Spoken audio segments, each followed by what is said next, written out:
Okay.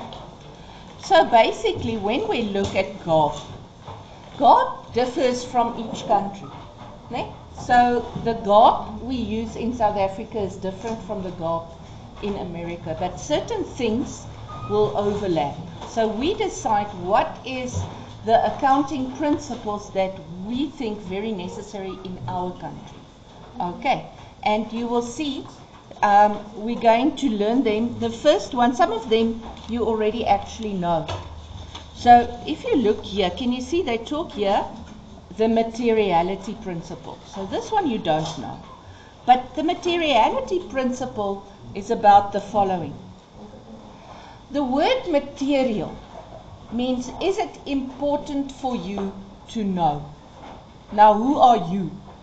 You are the one reading the information of the financial information of the business. Right. So in other words, let's say for instance, you know that you calculate depreciation. Now, on what do you calculate depreciation? You calculate depreciation on all your fixed assets, equipment, vehicles, right? And you know it's a lot of work because you have to set up an asset register for every single one that you are depreciating. So if you have 100 cars, there will be 100 separate forms, ne? One for each car. Okay, now I'm asking you, what is a calculator? What do we classify a calculator as? We classify it as stationary, but if we look at the real definition of a calculator,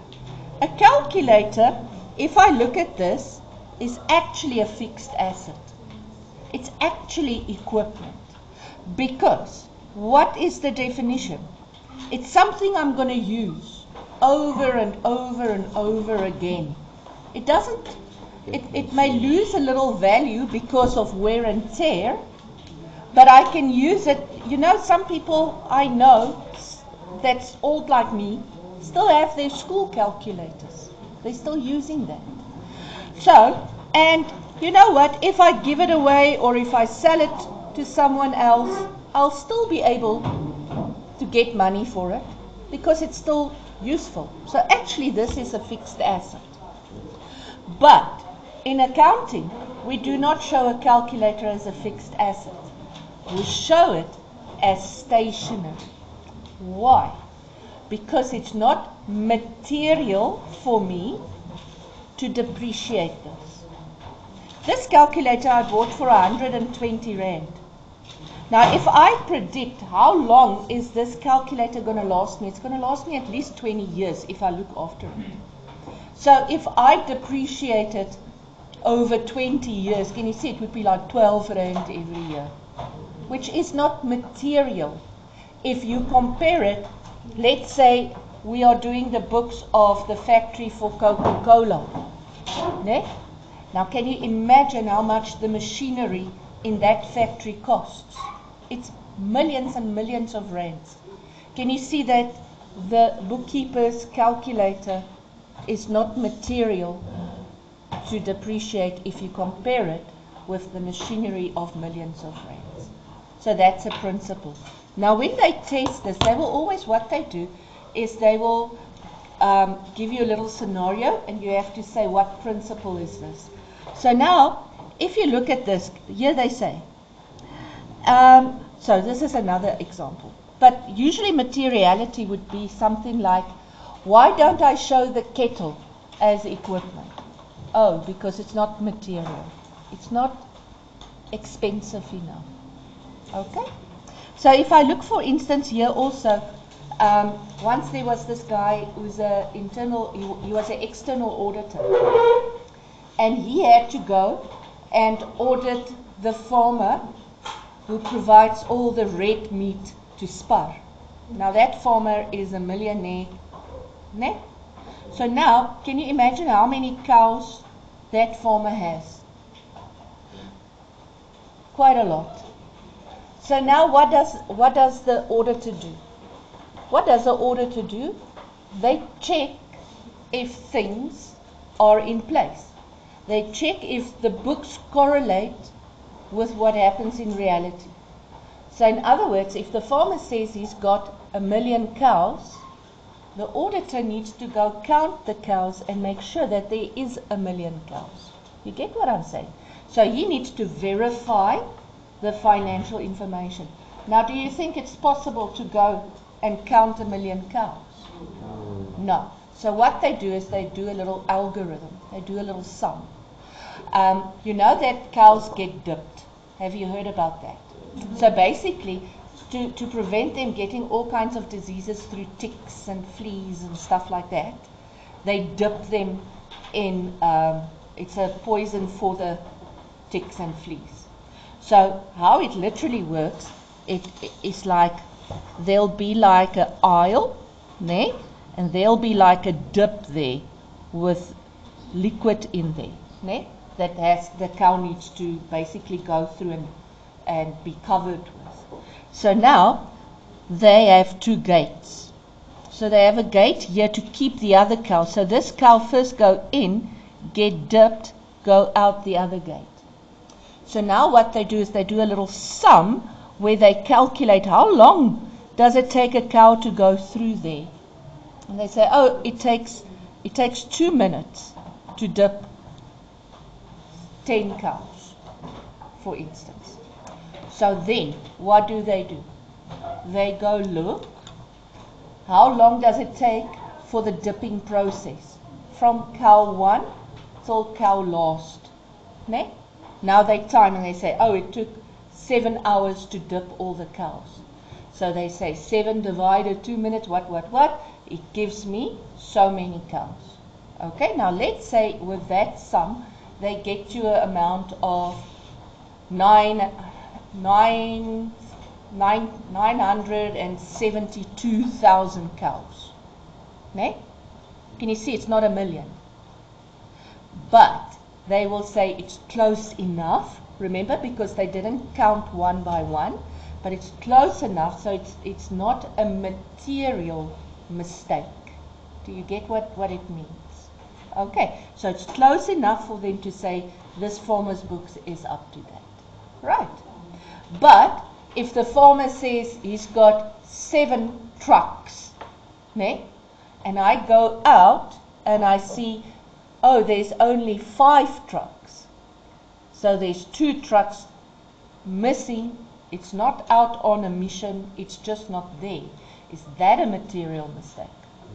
Yes, definitely that's a material mistake, because 5 out of 7 is a big percentage, you see? So that's what materiality is all about. And now the thing is, I just need you to know, they will, when they test this, they will always say something where you need to realize, oh, you know what? Whatever this is, it's not important enough to make the big fuss about. Okay, that's materiality. Okay, sure. So, now, the next one we look at is the one that you already know. It's the historical cost principle. So the historical cost principle, they will always give you something about land and buildings. And what it basically says is, when I show land and buildings, I will show it at the cost price, not the current value. For instance, I bought a house for 500,000 rand, meaning the cost price of the house is 500,000. Okay? 10 years has gone by. Is that house still worth 500,000? No, because we all know property accumulates value. Ne? It appreciates. It doesn't depreciate. It appreciates. So the market value of this place I'm living in now is 2 million. I can, when I want to sell it, put it on the market for 2 million. How will I know it?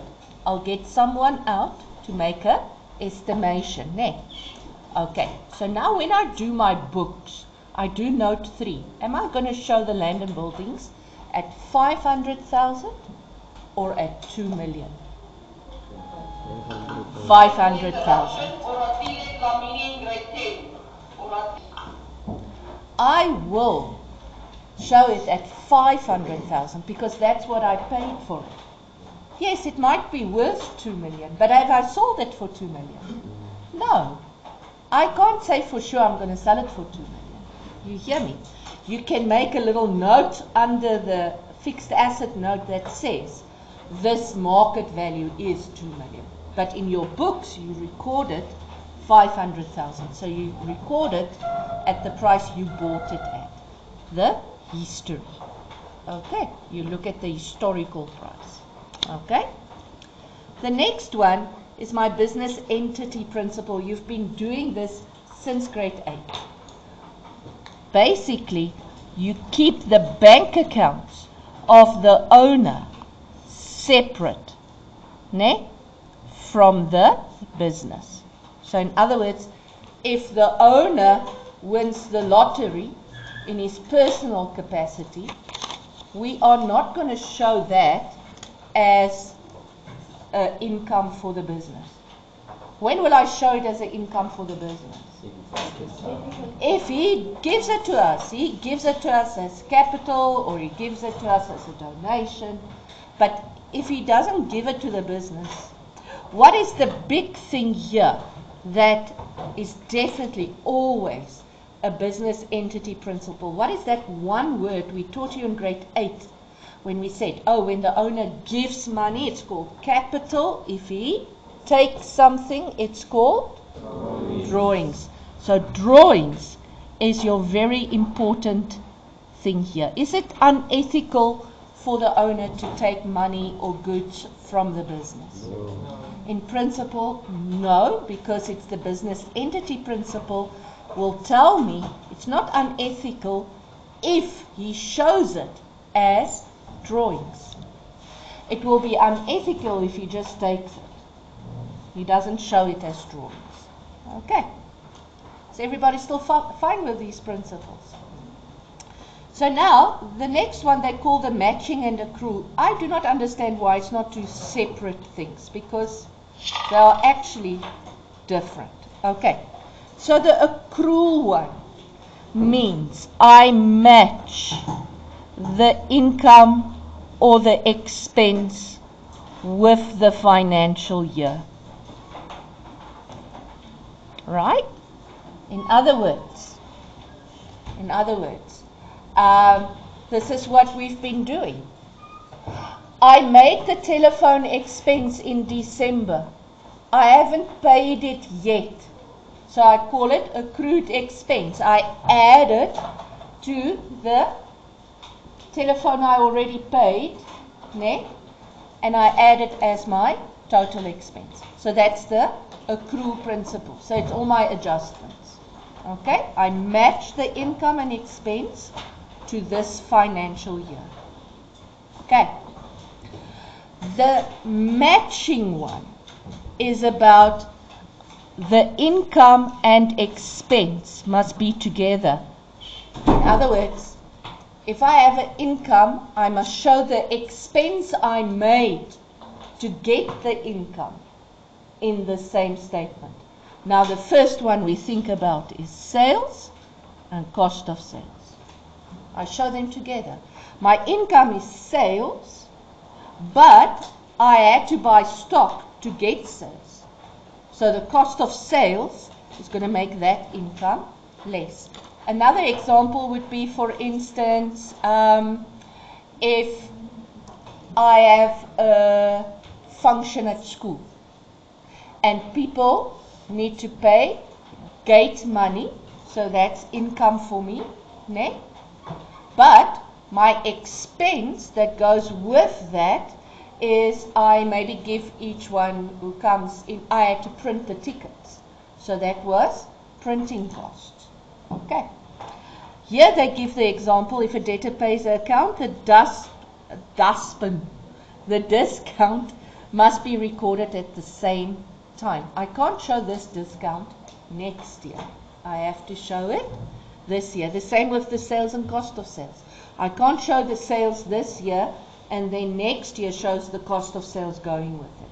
So I need to match. Can you see this one is all about the timing. It's all about the timing. I need to match everything into the financial year I'm working with. Okay. The next one is prudence.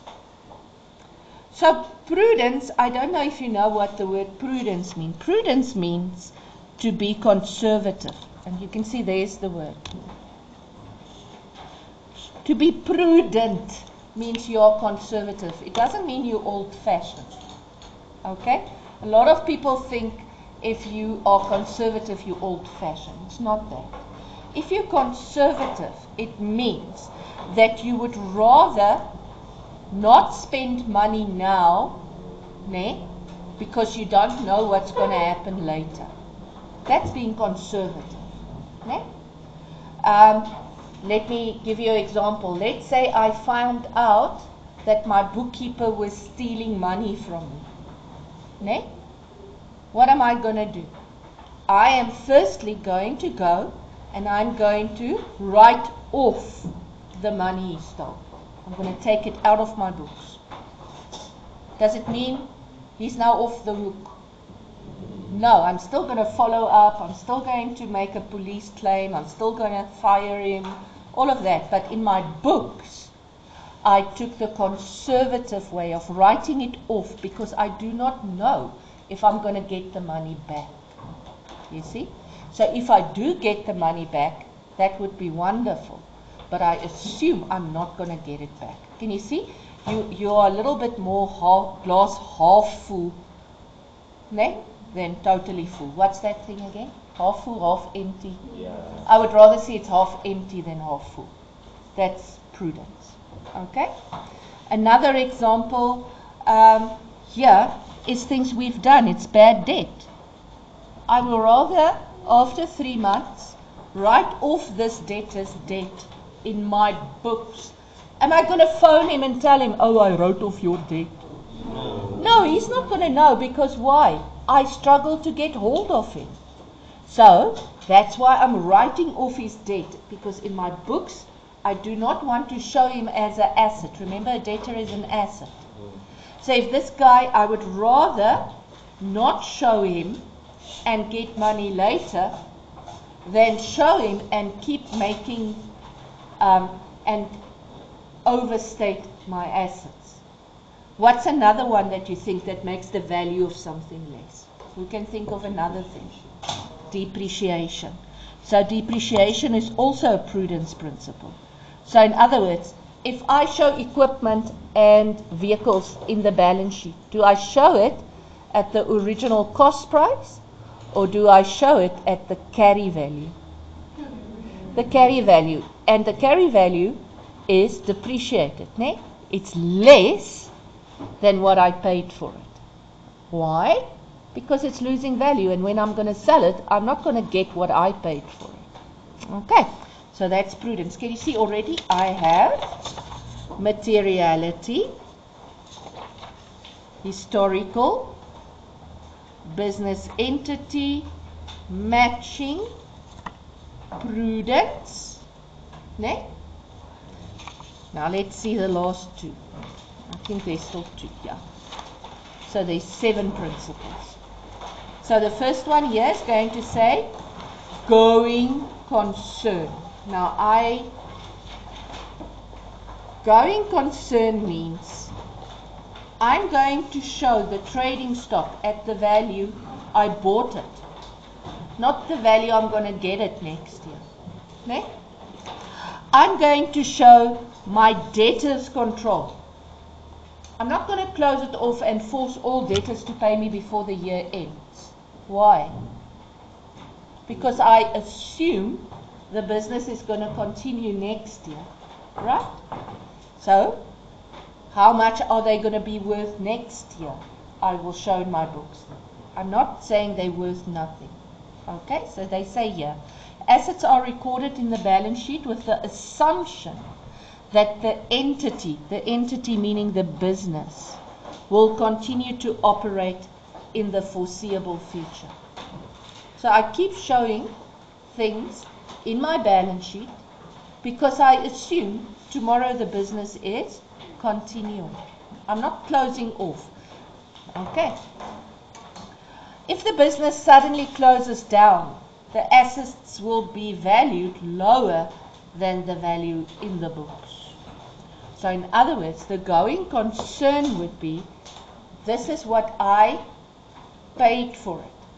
But if the business suddenly closes down, people will not be willing to pay that price. Then I'm going to have sales and, and then it will go for less. But I'm not going to show it at that value. I'm going to show it at the value it currently has. Because I'm going to assume the value it currently has, it will also have that next year. Okay. So, consistency is the easiest one. Because consistency means I need to keep things the same. In accounting, it's very important that you are able to compare things. Right?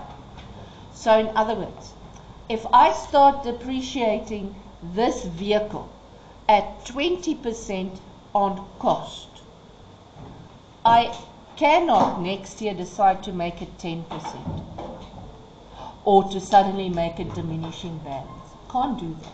I have to keep the methods I use consistent over the years. Otherwise, there's nothing to compare it with. Okay. So that's your easy way of remembering. Keep things the same. Consistent, keep it the same. And that's usually working with the percentages and the principles that I have. Can I one year say my year starts 1st March and then next year suddenly decide my year is going to start July? No, my financial year needs to be consistent. You see? Okay. And that's my principles. So now what we're going to do is you're going to look at activity 1. Okay?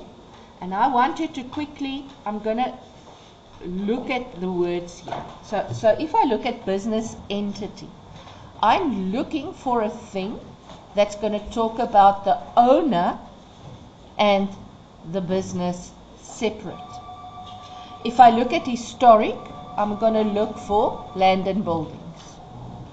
Going concern is usually the one that's most difficult to figure out, so you leave that one.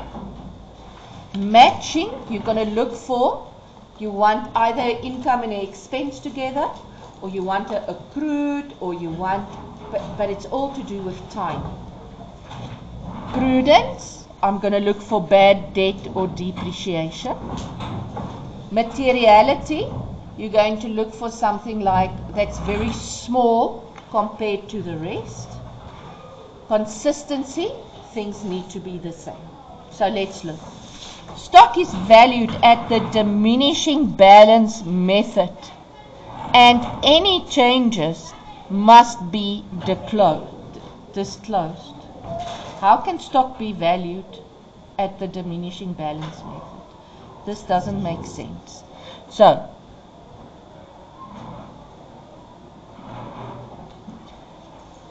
let's leave that number 1. It doesn't make sense to me. Let's go to number 2.